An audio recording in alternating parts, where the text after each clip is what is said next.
ခမရတို့ကြီးကန်းတွေကိုမြင်ရင်ဘာကိုအရင်ပြင်းမြင်လဲအတိတ်နမိတ်မကောင်းတဲ့ငှက်လားအတန်ဆိုးတဲ့အကောင်လားဒါမှမဟုတ်အမိုက်ပုံးတွေကအစားခိုးစားတဲ့တကိုးလေးလာ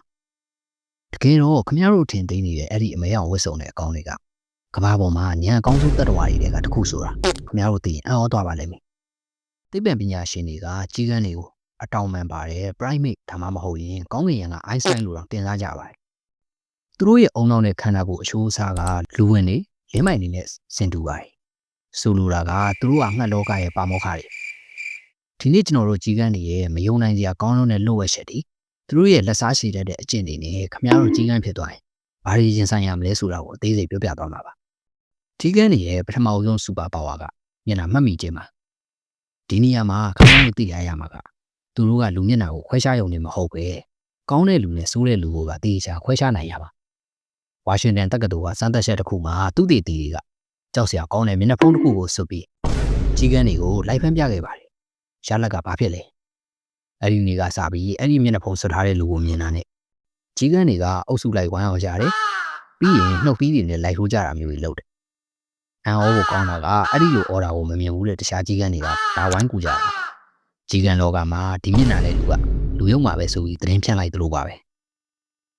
ပူကြောက်စရာကောင်းတာကအဲ့ဒီရညိုကမျိုးဆက်အထိပါသွားတာပါအဖေကြီးကန်းကအခဲမကြည့်သေးတဲ့လူကိုသူ့သားကြီးကန်းကပါပြင်းရင်လိုက်អော်တာမျိုးပါလေးတကောင်ဝဲလာတယ်ကြွေလေးနှုတ်ဆက်လိုက်ပါဦးဒါကြောင့်ခမရတို့လမ်းမှာကြီးကန်းတကောင်ကိုခဲနဲ့ပြင်ပြီးဆိုရင်တော့တတိထားပါနောက်9နှစ်နေလို့ခမရအဲ့ဒီလမ်းကိုပြန်ဖြတ်ရင်ခမရကိုမှတ်မိနေပြီးသူ့ဆွေမျိုးတွေနဲ့ပါဝိုင်းစေးတာကိုခံရနိုင်ပါတယ်ဤစောပုံမြင်တဲ့ကကြီးကန်းရီဦးတဲ့ခဲတွေပြစ်ထည့်ပြီးရီတောက်တာကိုခမရတို့မှတ်မိအောင်ပါအဲ့ဒါကပုံမြင်တက်တော့မဟုတ်ပါဘူးတကယ်အပြင်မှာလည်းကြီးကန်းတွေကအဲ့ဒီလိုလုပ်နိုင်ပါတယ်သူတို့ကကရိယာတွေကိုကိုယ်တိုင်ဖန်တီးတဲ့အထိတော်ရတယ်ဥပမာတစ်ကိုင်းလေးတွေကိုကောက်ပြီးဂျိတ်ပုံစံဖြစ်အောင်ကွေးလိုက်တယ်ပြီးတော့အဲ့ဒီချိန်နဲ့တစ်ခေါင်းတွေကပိုးကောင်တွေကိုထိုးထုတ်စားတတ်ကြတယ်ခင်မီတဲ့မြို့သားကြီးကန်းတွေဆိုရင်တော့ပိုဆိုးပါတယ်ဂျပန်မှာရှိတဲ့ကြီးကန်းတွေဆိုရင်တစ်စိမမာတွေကိုခွဲစားခြင်းတဲ့အခါမှာလမ်းလေကောင်မှာကားလာမဲ့လမ်းကြောင်းပေါ်မှာရှာထားခဲ့တယ်ကားနှင်းသွားလို့ပွဲသွားတဲ့အခါမှာသွားစားကြတာပူပြီးပါနဲ့တာကကားတွေမရမရှင်စောင့်နေတတ်တာပါလူကူမြညာမှာမီနီသွားမှာဆင်းကောက်စားတာမျိုးအထိသူတို့ကယဉ်ကျေးမှုရှိပါတယ်ခမရတို့ကျွန်တော်တို့ထပ်တောင်ရင်စည်းကမ်းပို့လိုက်နာကြသေးတယ်လို့ပြောလို့ရပါတယ်ကဲကိုခမရအမဲအောင်မွေးမြင်နေတဲ့ကြီးကန်းကောင်လို့စိတ်ကူးယဉ်ကြည့်လိုက်ပါခမရမနဲ့မိုးလင်းတာနဲ့လျှက်စစ်ဝိုင်းကျိုးပေါ်မှာနားပြီးအောက်ကလူတွေကိုကြည့်နေရမယ်ခမရရဲ့မျက်လုံးကအရန်ကိုထက်မြက်တယ်ဟိုမှာအင်ရှင်မတယောက်အမိုက်ထုတ်လာရှာသွားပြီဒါပေမဲ့ရှက်ရှင်းတော့စဉ်းမစားသေးဘူးအဲ့ဒီအိမ်မှာကြောင်ရှိလားခွေးရှိလားအရင်ကြည့်ရမယ်ကောင်းကိုဟိုဘက်ဒီဘက်စောင်းကြည့်ရင်းနဲ့အန်နီရကင်းပြီဆိုမှဆင်းရမှာပါခမရစားလို့ကြံတဲ့အစားအစာတွေကိုမြည်ကြီးတယ်ဒါမှမဟုတ်ရင်တစ်ကောင်းထဲမှာဝတ်ထားတတ်ရမယ်ဒါပေမဲ့တခုတော့သတိထားပါတခြားကြီးကန်းတွေကခမရကိုကြည့်နေတတ်တယ်တကယ်လို့တခြားကြီးကန်းကခမရဝတ်တာကိုကြည့်နေတယ်လို့ခံစားရရင်ခမရကဟန်ဆောင်ပြီးဝတ်ပြရပါတခြားတနေရာမှာဝတ်တယ်လို့လုပ်ပြီးတကယ်တမ်းကျတော့ပါဇက်ထဲမှာငုံထားတာမျိုးပါဒါကတကယ်ကိုအဆင့်မြင့်တဲ့လှည့်သားမှုပါကြီးကန်းတွေကအမြဲတမ်းအလုံးလုံးနေတာမဟုတ်ဘူးသူတို့ကစားရတာကိုလည်းကြိုက်ပါတယ်နင်းနေကြတဲ့ဒေသမှာဆိုရင်ကြီးကန်းတွေကအိမ်ခေါင်မိုးပေါ်ကနေနှင်းလျှောစီးတာမျိုးတွေတခြားတရိတ်ဆန်တွေကိုတွားစားတာမျိုးတွေလုပ်တတ်ပါတယ်ခမရကခွေးကောင်ရဲ့အမီကိုတွားဆွဲလိုက်ခွေးကလှည့်ကြည့်ရင်ပြန်ပြေးလိုက်နဲ့စားနောက်နေရတာကိုပျော်တဲ့အကောင်ပါနောက်ပြီးကြီးကန်းလောကမှာအရန်ကိုထူးခြားတဲ့လူမှုရေးစနစ်တစ်ခုရှိပါတယ်အဲ့ဒါကတော့နာရေးပါကြီးကန်းတစ်ကောင်တိတ်ဆုံးသွားပြီဆိုရင်တခြားကြီးကန်းတွေကအုပ်စုလိုက်ရောက်လာပြီးတိတ်ဆုံးသွားတဲ့ကောင်ကိုဝိုင်းကြည့်ပြီးအော်ဟစ်တက်ကြပါတယ်ဒါကဝမ်းနေလို့ဆိုတာထက်စုံရမ်းစစ်စီလောက်တာပါသူဘာကြောင့်တည်တာလဲဘသူတက်တာလဲဒီနေရာမှာအနေရရှိလားဆိုတာကိုသူတို့အရှင်းရှင်းရှက်ပြကြတာပါနောက်တစ်ခုကကြီးကန်းတရားရုံမှာ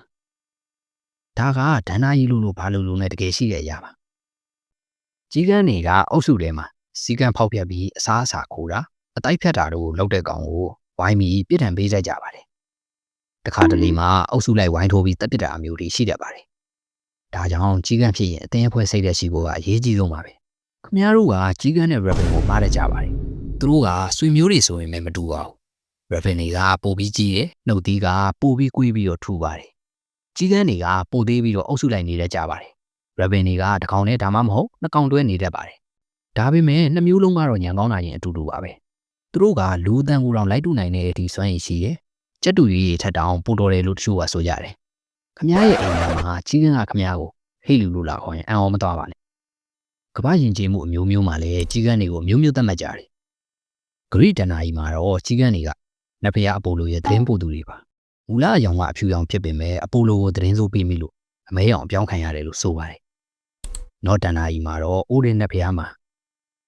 ဟူကင်နဲ့မူလင်လို့ခေါ်တဲ့ကြီးကန်းတစ်ကောင်ရှိပါတယ်သူတို့ကကဘာပတ်ပြီးအိုရင်ကိုသတင်းလာပို့ပေးတာပါဒါကြောင့်ကြီးကန်းဆိုတာအတိတ်နမိတ်မကောင်းဘူးလို့ပြောရတဲ့အသိပညာနဲ့အချက်လက်တို့ရဲ့ပြရုပ်လို့ပြောရင်ပုံမှန်ပါလိမ့်မယ်သူတို့ကမြင်သမျှအရာရာကိုမှတ်သားထားနိုင်တဲ့ကဘာအကောင်လို့စပိုင်နေပါဒါပေမဲ့ခမရတို့ရက်ကွက်ကအတော်ကြီးကိုမှီကြတော့မပြောတတ်ပါဘူးဒါကြောင့်နောက်တစ်ခါခမရတို့ကောင်းရင်ကိုမောကြည့်ရဲ့အခါဒါမှမဟုတ်ဝိုင်းရန်ကျိုးပေါ်မှာနားနေတဲ့ကြီးကန်းတစ်ကောင်ကိုတွေ့တဲ့အခါသူတို့အထင်မသေးပါနဲ့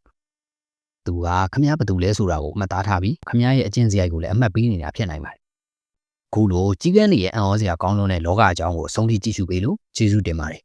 ခမရတို့ရောကြီးကန်းတစ်ကောင်ကိုအစာကျွေးဘူးလားဒါမှမဟုတ်ရင်ကြီးကန်းရဲ့လက်စားချီတာကိုရောခံရဘူးလား comment မှာပြောပြခဲ့ပါဦးကျွန်တော်က Chris ပါ like and subscribe လုပ်ဖို့အမေနဲ့ဦးနော်နောက်ဗီဒီယိုမှာပိုပြီးထူးခြားတဲ့အကြောင်းအရာတွေနဲ့ပြန်လာခဲ့ပါမယ်အားလုံးပဲတာယာတဲ့နေ့လေးဖြစ်ပါစေ